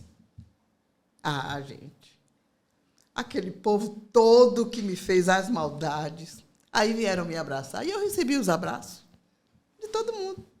Não precisa brigar, né? Cada um tem sua consciência. E aí eu voltei para a Bahia, voltamos para a Bahia, e a vida que segue. Aí fiquei como juíza, me botaram uma comarca, 1.002 quilômetros de distância de Salvador, para trabalhar. Aí foi quando eu me divorciei, e o pobre de meu filho, coitado, sem o pai e sem a mãe. Eu criei meu filho praticamente por aquele telefone que rodava assim, girava de manhã, e de tarde chegava a ligação. Aí eu fui para lá, cheguei lá, dei verdadeiro show, porque tinha havido lá umas situações e eu consegui contornar, resolvi processo como que, não sei como Deus me leva a essas situações. E daqui a pouco a comarca foi elevada, me botaram lá como castigo e eu fui beneficiada. A comarca foi elevada de primeira para segunda e eu fui promovida também junto com a comarca. Quer dizer, de primeira eu passei para segunda entrância. Aí veio o aumento salarial, aí já melhorou um pouco, né? Porque antigamente o juiz ganhava R$10. Aí passou o tempo, daqui a pouco abriram as inscrições para a terceira. A terceira já era melhor. Aí eu sei que me botaram para Itapetinga, uma comarca muito grande, mas que não tinha fórum. Eu sei que eu fui aos políticos, a todo mundo, e consegui construir o fórum de Itapetinga. Aí puseram lá uma placa com meu nome e tal. Agora, mesmo recente, eu soube que uma determinada pessoa lá do UTJ mandou tirar a placa. Eu digo, ela tira a placa, mas não tira meu nome, então deixa lá. Aí veio a época de ser promovida para Salvador. Eu fui para Salvador. Quando eu cheguei lá em Salvador, aí eu trabalhei tanto que o novo presidente que assumiu, eu estava aqui em Aracaju, que eu tinha vindo ver Luiz Salso. Telefonou, olha, você, a partir de amanhã, vai ser a coordenadora dos juizados especiais na Bahia. Eu disse, como ele se é? Eu disse, tá bom, vamos lá. Aí eu achei campo para trabalhar, inclusive pelo povo preto. Porque quem é o pobre deste país? Quem é o miserável deste país? Quem é que não recebe a justiça digna? É o povo preto. E aí, o que eu fiz? Criei a justiça bairro a bairro, em um ônibus. Criei a justiça célere. Fui à Austrália, às minhas custas. Fiz um curso lá da justiça célere, isto é, acontece o fato aqui, aqui já está o juiz, o delegado, o juiz e o promotor, e a sentença sai logo aqui. Na mesma hora resolve tudo. E aí eu trouxe este exemplo e implantei lá no juizado. Depois, um dia me deu eu vi aquelas ilhas lá, aquele povo todo, pescador. Quem é pescador? povo preto e pobre. Aí criei um juizado marítimo da Bahia para atender aquele pessoal todo das ilhas da Bahia de Todos os Santos. E aí eu fui crescendo, meu nome foi crescendo no mundo, muita gente de fora veio para aprender comigo como era que implantava, porque não é brincadeira. E aí a coisa foi caminhando. Chegou a hora de eu ser desembargadora. Gente, até hoje eu tenho medo de tomar água, me desculpe. Eu ando com minha água dentro da minha bolsa. Vou tomar essa aqui para não frustrar vocês. Que eu sei da lisura e do carinho de vocês. Aí um dia eu fui tomar uma água.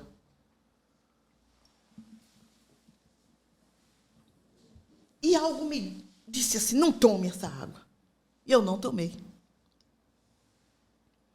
Lá trabalhando. Aí eu disse, eu vou mandar ver o que tem nessa água. Aí peguei, fui lá a Curitiba, porque lá é meu... Eu ficava tranquila. O que tinha dentro? Doses de chumbinho.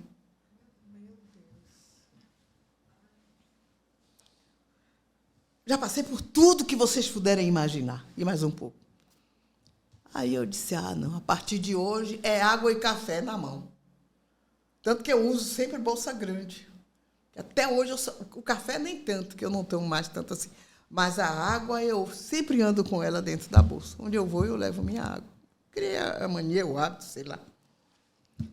Aí passou. E chegou a hora de eu ser desembargadora. Eu era a primeira em produtividade, porque eu tinha medo. Eu tinha medo de ser punida. E eu era a primeira também, porque era na lista de antiguidade. Só era eu e mais ninguém. Mas eles não marcavam a hora da sessão especial para dizer, olha, a partir de hoje a juíza fulana passa a ser desembargadora e tal. Só era isso, não precisava mais do que isso. Mas eles não faziam. E eu só chorava, pedia para eles. Um dia disse, não, ainda não é o seu momento. Eu digo, e quando é que vai ser o meu momento? Aí eu disse, não, o negócio está muito difícil. Aí eu vim aqui, conversei com o Luiz Fausto, ele disse, minha mãe, por que você não resolve isso? Não facilite, não sei o quê. Eu voltei para Salvador, cheguei lá e disse, eu vou entrar com ação contra o tribunal. Olha só, a ousadia da mulher. Eu sozinha, ilustre desconhecida, sem padrinho, sem nada. Entrei lá no CNJ com uma ação contra o Tribunal de Justiça. Mas vocês não imaginam, devem imaginar, o que eu passei quando chegou lá a notificação para eles. Porque, além disso, tinha mais vagas abertas, mas eles não implantavam as vagas para que eu não fosse promovida. Negra, né? Para que negra desembargadora, pelo amor de Deus? Aí eu sei que, passados dias, saiu a decisão determinando que a presidente de então providenciasse a sessão para me indicar como desembargadora. O gente chegou no dia, cumpriu a ordem do CNJ, teve a sessão, julga, conversa, está encerrada a sessão. Eu digo, e o meu processo? Para depois. Eu digo, e a decisão do CNJ? É para depois. Eu digo, espere aí. Aí eu saí, comprei uma passagem e fui de novo para Brasília. Imagine quanto eu gastei. E esse advogado, pasme, de onde era o advogado? Eu acho que eu ia nascer aqui. Daqui, de Sergipe. Aí eu fui, cheguei lá, eu comi a ousadia toda, cheguei, eu disse, ministro, bem no corredor, imagina que falta de educação. Falta de educação total, né? Ministro, eu quero falar com o senhor, ministro, pelo amor de Deus. Aí parou, disse, diga, doutorinha, o que a senhora quer? A decisão do senhor não adiantou. Não, eu não fui nomeada desembargadora. O meu processo não foi apreciado. Como? Eu disse, não foi, não. Desobedeceu minha ordem. Mas eu vi que o homem ficou... Furioso. Furioso. Ele disse, suba que eu vou subir também. Mas eu acho que o medo... Eu disse, não, quando o senhor subir, eu subo com o senhor. Acho que eu fiquei com medo, sei lá. Aí, quando eu cheguei lá em cima, ele disse, não se preocupe, não. Pode voltar para casa, para a Bahia, que eu vou dar uma ordem, vou marcar o dia dela apreciar o seu processo e vou mandar 2 assessores meus, porque se ela não der posse à senhora, eles vão com autonomia, autoridade para fazê-lo. Ah, gente, aí eu sentei na cadeira, mas o que eu gritei, eu não chorei. Eu gritei. Aí a vontade que eu tinha era de abraçar o ministro, sabe? Mas eu tinha medo, eu não sei o quê. Aí eu fiquei sentada assim, ele disse, pode voltar. A senhora pode voltar, sem medo. Aí ele chamou, fulano. Aí eu fui. Trabalhei lá no dia certo, a sessão. Aí a criatura de Deus lá, ela disse, hoje vamos dar posse aos fulano e Luz Linda. Nós, inclusive, recebemos 2 visitantes ilustres. O dia que vocês estiverem com o Luiz Soares, pergunte isso. Recebemos 2 visitantes ilustres lá do CNJ, que vieram ver nossos trabalhos, não sei o quê. Bateu a vontade. E eu chorava, rapaz, e a imprensa em cima de mim. Vai sair como é, Lulinda, vai sair ou não vai, não sei o quê. E um desembargador lá, não dê entrevista não, porque senão ela pode se zangar. E eu digo, agora que eu vou dar. Não tenho nada com a zanga dela, né? Aí eu sei que no final eu fui a última. O último processo que ela julgou. Aí, pronto.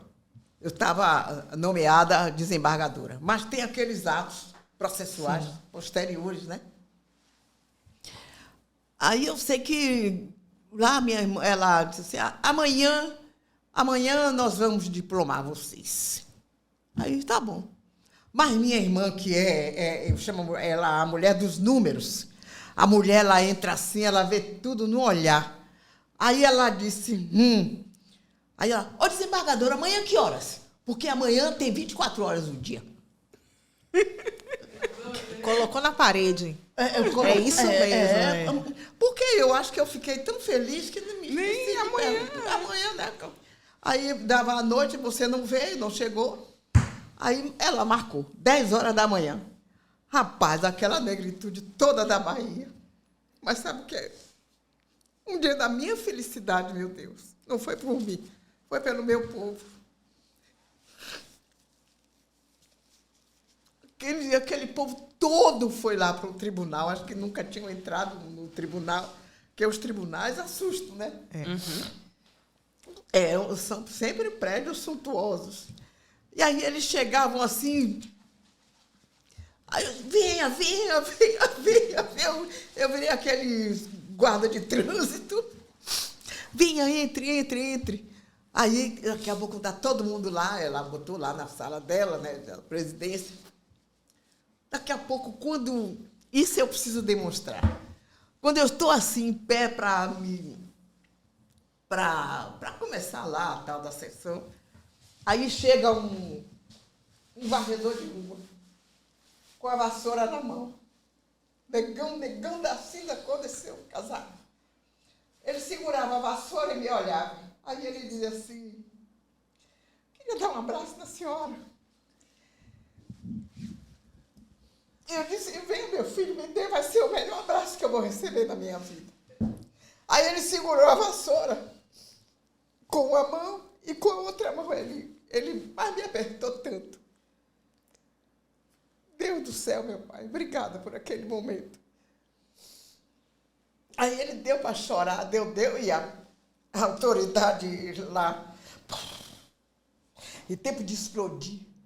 Porque um homem desse, negro, pobre, gari, dentro do gabinete dela me abraçando, era demérito, né?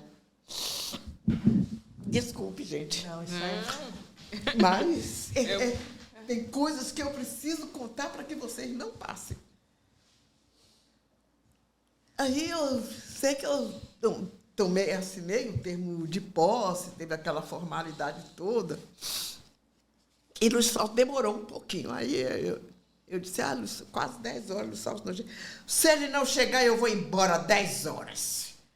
Aí eu liguei para ele, meu filho, aconteceu isso. Minha mãe, tome posse, que eu chego já. Quando ela abriu o livro assim para eu assinar, Luiz Fausto botou a cara, o negão botou a cara lá. Acho que ela disse, não venço uma dessa mulher.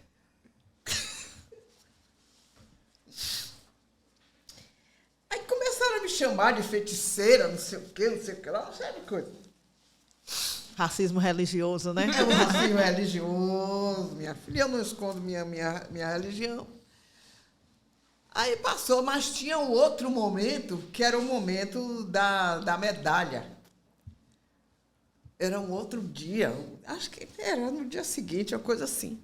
Aí ela mandou um recado para mim. Diga a Luz Linda que eu não posso ir amanhã entregar a medalha a ela. Rapaz, isso dá um livro assim, eu estou abreviando para não tomar o tempo de vocês. Aí eu disse, bom, tá bom. Diga a ela que quem não pode faltar sou eu. Disse bem assim. E ela não foi. Aí mandou a substituta dela, minha. Aí eu recebi lá meu negócio, minha toga, meu documento, minha medalha, e me tornei desembargadora. Aí passou um tempo lá, eu pedi aposentadoria e me mandei para o mundo. Aí comecei a escrever. Nesse meu escrever, um dia eu recebo, depois de um bocado de coisa, aí até o carro que me servia, a placa ela não dificultou, o motorista, depois que eu soube, o motorista foi que pagou para fazer a placa. Eles se cotizaram, porque eles gostavam muito de mim, gostam até hoje. E aí os detalhes não interessam. Aí eu estou tranquila em casa, que eu aí passei a escrever, aí pelo mundo. Estou em casa e recebo uma ligação. Aí disse, olha, o presidente quer falar com a senhora amanhã. Eu disse, que presidente? O presidente Michel Temer quer falar com a senhora amanhã de manhã. Eu disse, meu Deus, mas como é que eu vou chegar lá para falar com o homem? Eu não sei nem o que é que ele quer. Não, ele disse que chegar lá a senhora vai saber. Aí disseram, pode ir que a passagem já está aí, já ajeitaram tudo. Aí, bom, deixa eu ir lá, né? Aí fui. Mas fui tão miudinha, tão apertada, que já apanhando todo dia, né? Recebe uma ligação dessa, então aí pensa, o quê? Eu não sei nem o que foi que eu pensei. Aí eu fui. Quando eu cheguei lá, mas ele é um gentleman, ontem mesmo eu falei com ele. Aí ele disse, como vai a senhora? A senhora é tão elegante, não sei o quê. Aí eu desabei no choro. Não aguentei. Eu disse, meu Deus do céu, o que esse homem quer? E aí o ministro da Justiça também ali, que eu nunca tinha visto. Ele disse, olha, a partir de amanhã, a senhora é a secretária da CEPI. Eu disse, como? Aí eu cheguei a cadeira para trás e eu disse, não. Foi só o que eu aceitei dizer. Não, essa senhora. E amanhã à tarde é sua posse. Eu disse, mas como que eu não trouxe roupa, não trouxe nada? Aí fui, como a gente faz, né? Quer justificar. É amanhã à tarde, às 16 horas, a senhora vai estar no Ministério da Justiça para tomar posse, como está, assim. Fazer o quê, né? Aí o ministro da Justiça me disse, eu levo a senhora até lá e a senhora já fica sabendo onde é que vai ser e tal. Mas isso tudo numa elegância, numa cortesia comigo. Aí eu disse, mas meu filho está viajando, porque ele só tinha viajado. Aí eu fui. Cheguei lá, me olhei assim, eu digo, meu Deus do céu. E ele em pé, assim, ele é todo bem, não é posético, não, é dele mesmo, o físico dele é aquele. E aí o pessoal da Polícia Rodoviária Federal, o pessoal da Polícia Federal, todo mundo, e poucas mulheres. E mulher negra, então, eu deixo que vocês pensem quem estava. Aí disse, aí amanhã é a posse da senhora, aqui neste salão. Aí eu, fazer o quê? Aí eu falei com o Luiz Salles, disse, minha mãe, tu me posse nesse negócio? Quando eu chegar, eu vejo. Eu sabia, não sabia. Aí eu sei que eu tomei posse, foi uma festa, gente, uma festa que o pessoal fez. Aí eu voltei e eles me puseram no prédio número 1, dali de Brasília. 3 andares. Eu disse, eita, meu Deus, agora a carga aumentou. Aí eu fui receber um prêmio em Porto Alegre. Em Porto Alegre, aí, de manhã cedo, eu estava com a passagem para o outro dia. Aí liga o presidente Temer. Luilinda, venha embora, porque amanhã eu quero você aqui 9 horas para você tomar posse como ministra dos Direitos Humanos, porque eu criei esse ministério para você. Que maravilha, hein? Gente, é um negócio muito sério. É muito forte, né? É muito Uma mulher forte. negra é uma representatividade para todas nós. Mas tem que lutar, não tem que esperar. Ficar sentada e achando que eu não vou chegar lá. Aí eu disse, presidente, minha passagem está para amanhã. Não, venha hoje. Aí eu me rebolei lá, nem sei o que eu disse, né, então? Aí eu fui, quando eu cheguei lá, ele disse, está aqui o decreto. Aí eu disse, pronto, agora não tem mais jeito. Sem falar nada, né? Porque a gente, às vezes, fica muda, surda, sei lá o que é. Não... Aí disse, se a senhora quiser, a senhora fica lá no prédio número 1, do mesmo jeito que a senhora está.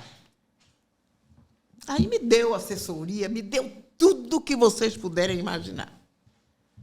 E eu me instalei lá. E aí fui. Se na CEPI eu trabalhei, aí como no Direitos Humanos, foi muito mais. Demorou um mês, mais ou menos, daqui a pouco, olha, vai ter que representar o Brasil em Genebra, na Suíça, e tem que discursar. Nossa. Isso tudo, eu acho que é um experimento que Deus me faz toda hora. Aí eu disse, meu Deus, como é? Fazer o quê? Vamos lá. Vamos lá. Né? Aí o presidente me chamou e disse, olha, a senhora já sabe a próxima missão. Eu já sei, presidente. Então, pronto, pode fazer seu discurso, ver suas passagens, hospedagem de primeira, tudo de melhor que tiver para a senhora. Leve uma equipe. Aí eu fui. Mas eu falo árabe, né? Porque no auge do meu sofrimento, eu acho que para poder aliviar, eu fui estudar a língua árabe. Para quê? Não sei, né? Acho que foi o válvula de escape, né? A válvula de escape, Aí, quando eu cheguei lá, o presidente... Aí fui, viajei. Cheguei lá, de preta, só tinha eu. Um bocado de homem. A embaixadora branca, mas uma pessoa maravilhosa. E aí, quando chegou agora, com a placa bem grande, Brasil, Luilinda Valuardi. Aí eu peguei meu papel lá e comecei a saudar a mesa. Todos árabes. Homens, todos árabes. Quando eu comecei a falar árabe, aí eles respondiam como quem diz, quem é essa mulher? Essa negona Brasil, que veio por aqui. Que sabe falar Negra árabe. brasileira que fala árabe. Aí depois eu também não quis esnobar muito, porque eu fiz para esnobar, viu? Aí não nego, não. Naquele momento eu fiz para esnobar. Aí eu continuei meu discurso normalmente, mas saudei eles, cumprimentei a todos eles, um por um, em árabe. E pedi licença para me apresentar e dizer que eu era tudo em árabe. Aí eu fiz o discurso. Rapaz, quando eu terminei o discurso, porque tinham todos os países, né? Todos representantes de todos os países. Aí todo mundo levantou. aquele bando de mulher com 2 metros, homens com 3 metros, e eu 100 gramas de tamanho. Parecia que era um ponto. E aí, pronto, a primeira vez. Depois foi nos Estados Unidos também, que eu tive que fazer a mesma coisa. E mais uma vez, lá em Genebra. Nesse ínterim também, eu fiz o livro Negros Pensadores do Brasil. E aí foi quando eu conheci o pessoal lá em Viena, na Áustria, e o Peter Heider, ele foi muito bom comigo. Eu disse, bom, eu vou botar 2 prefácios aqui neste livro, porque eu agrado a gregos e troianos. Botei um negão lá da Bahia e botei esse Peter Heider lá de Viena. E aí o livro ganhou o mundo, que terminou e não sei nem como é que anda a edição. É porque eu não tenho mais nenhum, mas quando eu tiver, eu vou trazer uns 3 para cada um de vocês, viu? Vale a pena. E aí a gente passou, depois eu voltei a Genebra, fui a Acnur trabalhar pelo povo refugiado. E aí, em Brasília, eu implantei 1000 coisas, inclusive levei médicos aqui para estudar as doenças do povo negro. Porque as pessoas não falam nisso, mas nós negros temos as doenças que são únicas e exclusivas nossas. Acho que por causa do sofrimento, o coração, a visão, por causa do castigo de 24 horas para ficar olhando para o sol, e das pernas, por causa do quê? Dos grilhões. Vocês sabem o que é os grilhões, não sabem? Sim. Aqueles grilhões que ou abriam as pernas, ou então juntavam as coxas e abria as pernas. Então, nós temos uma tendência a, quando chegar em certa idade, as pernas fazerem isso. Foi o que nos deram. E aí eu levei, inclusive, um médico daqui, de Sergipe. Ele hoje é deputado aqui, se não me engano, doutor Manuel Marcos. E ele deu um verdadeiro show sobre anemia falciforme na vida do povo preto. Deu um verdadeiro show. Ainda hoje o pessoal vem atrás de mim procurando isso. Depois fui a ver aquele problema lá de Minas Gerais. Fui ver que eu digo ver e tentar amenizar, sim, resolver as tendências. E lá no Pará, no Amazonas, que dá dó, aquelas meninas balseiras, recebem hoje não, porque eu fui lá e acabei com a história. Recebem um biscoito e entra no barco, me desculpa a expressão, para ter relações sexuais com aquele monte de turista.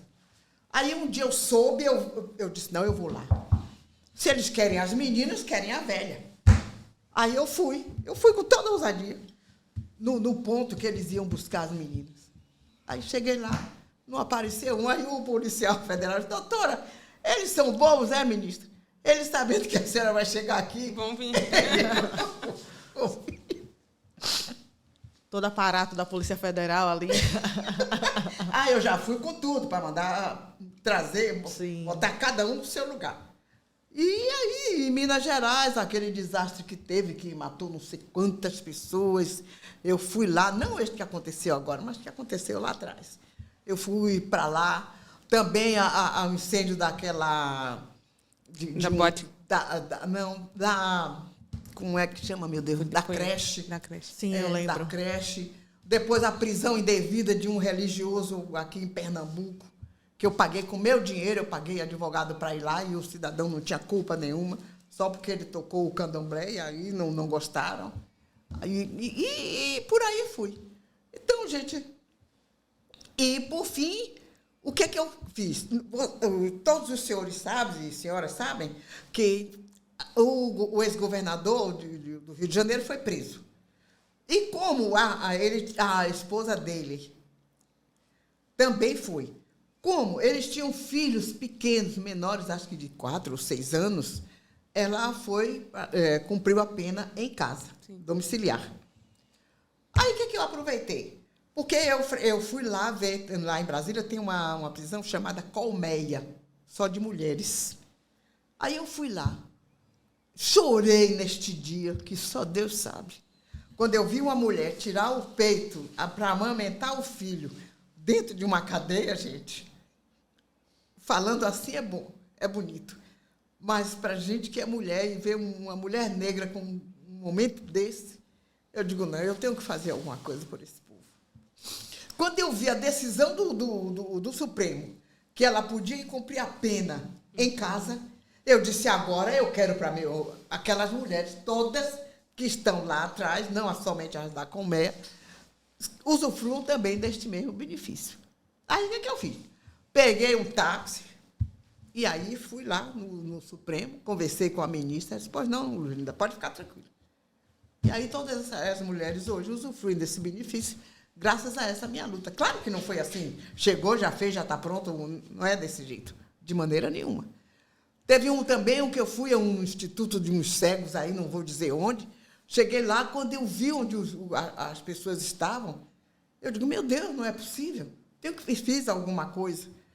Convidei uma pessoa com deficiência de cadeira de roda, que anda de cadeira de roda, para ser meu assessor, para dar oportunidade também. Não é?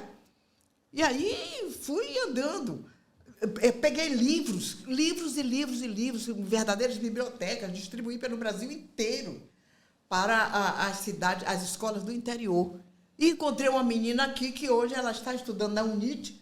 Ela disse que só estudou graças a estes livros.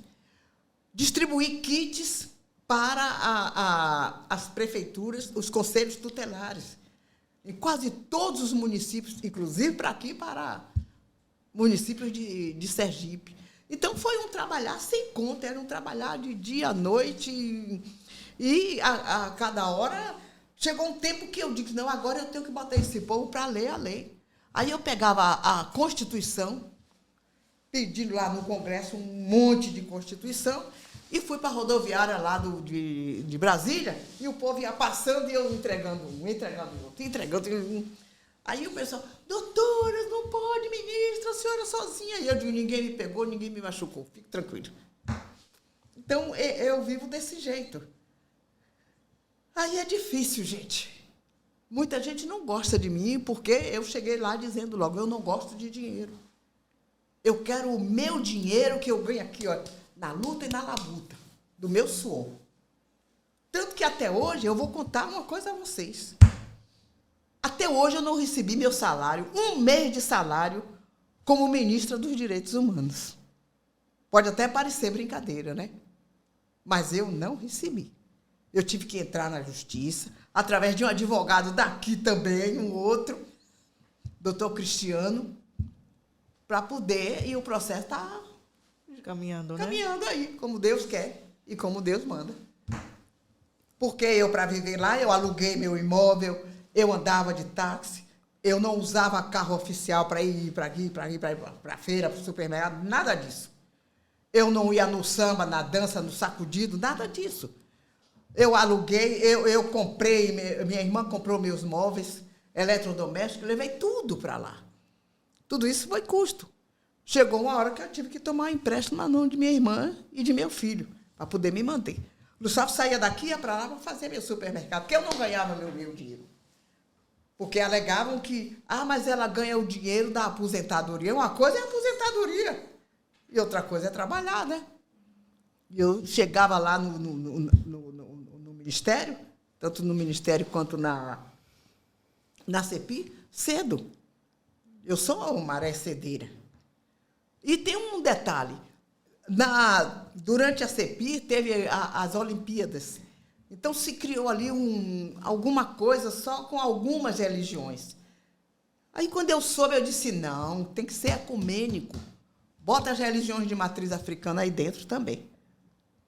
No início foi uma celeuma, mas eu sei que eu consegui. E aí botei o pessoal de religião de matriz africana também para integrar o grupo.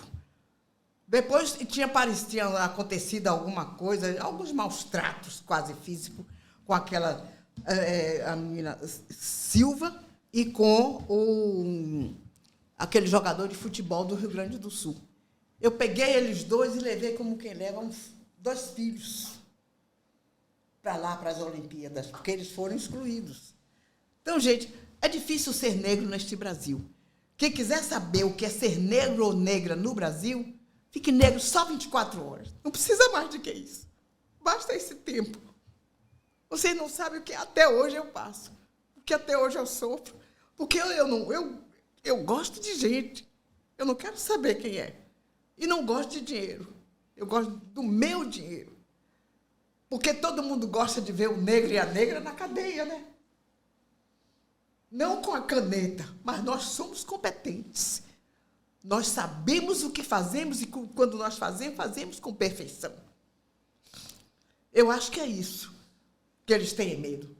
Eu sempre digo, nos deem a oportunidade para que nós possamos demonstrar o nosso potencial, que é alto.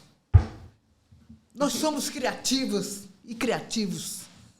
Nós somos de carne e osso. Mulheres, venham comigo. Não fiquem com quem não quer nada. Principalmente as mulheres negras. Venham, lutem. Busquem seu lugar. O Brasil é nosso. E o Brasil só vai crescer quando usufruir do nosso potencial de conhecimento. Muito obrigada. A gente que agradece. Muito obrigada por esse compartilhar, né? De vivência, que emocionou todos aqui. Dizer da nossa felicidade, da nossa gratidão de poder registrar esse momento, né? Que a nossa cultura que é tão do ancestral, do mais velho, da mais velha, né? E é um prazer muito grande para mim, para a doutora Leila, estar aqui com a senhora hoje e dizer, principalmente, que toda essa batalha, né, nos rendeu os frutos que nós temos hoje, né? Nós hoje temos uma referência e somos frutos desse sonho, né? Do sonho de poder desenvolver, enquanto mulher negra, no seu pleno potencial. E não o que esperam ou que a sociedade quis fazer da gente, nesse sentido. Então, muito obrigada. A senhora, eu sei que está num dia que é super concorrido e fez esse privilégio mesmo, né? De estar aqui com a gente. De boa vontade. E a gente só tem que agradecer, né, doutora? Foi um dia iluminado, na verdade, né? Foi uma experiência única, como eu disse à doutora Luizlinda por telefone. Ela é um referencial, né? É uma pessoa em que a gente procura se espelhar, porque são poucas mulheres que podem ter uma história de vida com tanta luta, mas com tantas vitórias como a senhora. Nos mostra todos os dias que nós podemos, né? Apesar de não quererem, nós estamos existindo e resistindo, né? E assim é emocionante ter esse dia tão especial, a senhora conosco, a doutora conosco, a ex-ministra, a desembargadora aposentada e a mulher, né? Que é um instrumento, né? de potencialidade do povo preto nordestino, né? Então, assim, é um momento de grande emoção para a gente, para nós, para a advocacia sergipana, para a advocacia das mulheres negras desse estado, tê-la nesse momento tão especial. Não há palavras suficientes para agradecer essa disponibilidade de tempo, de história, para que fosse nos contada. Muito obrigada. E abrimos com chave de ouro esse podcast, agora né? Temos que continuar, né? Eu que agradeço a vocês, gente. Ainda quero lembrar aqui que fui eu, minha irmã, doutora Lina, doutora Silvia Cerqueira, a Ivete Sacramento, que era reitora da UNEB, e a Tieron, quem lutamos pelas cotas raciais na UNEB, na Bahia. Pouco se divulga isso, mas fomos nós, essas 5 mulheres. Eu digo que apanhamos igual a Malha Velha, mas implantamos as cotas raciais. Acho que foi o primeiro ou o segundo estado a implantar. E agora eu quero uma coisa, gente, eu quero a ajuda de vocês. Eu quero implantar aqui a universidade estadual, que aqui não tem. Eu já soube que não tem. Não tem. Não tem.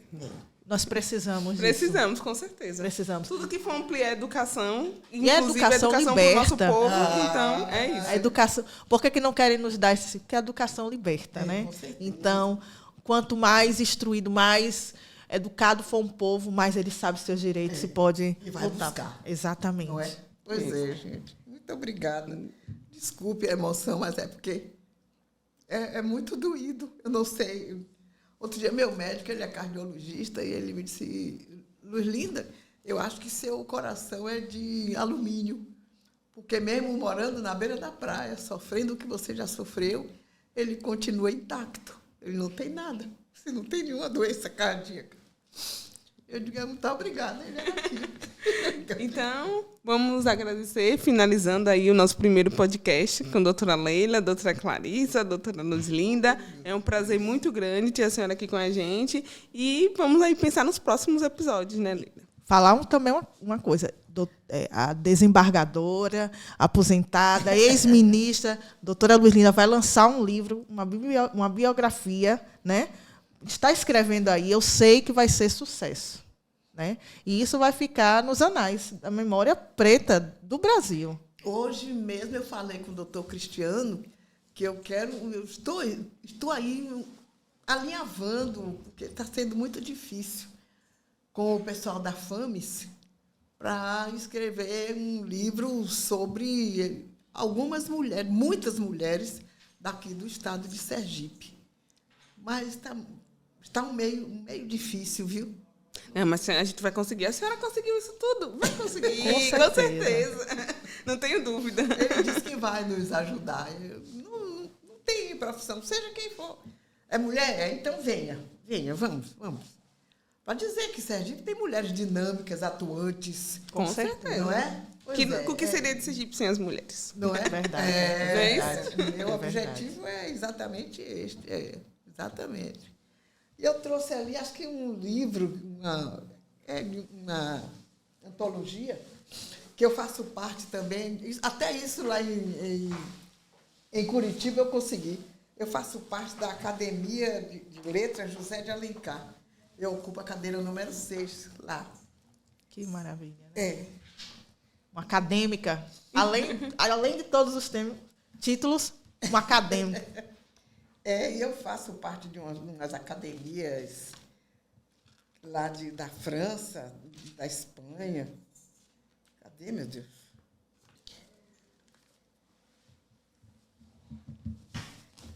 E essa academia só tem branca, de preta lá só tem Luzlinda. Parece que eu... O número certinho, olha. Veja a página aí, por favor, meu filho. Qual a página, doutora? É a página 7. Eu tenho escrito em diversas antologias aí pelo mundo afora.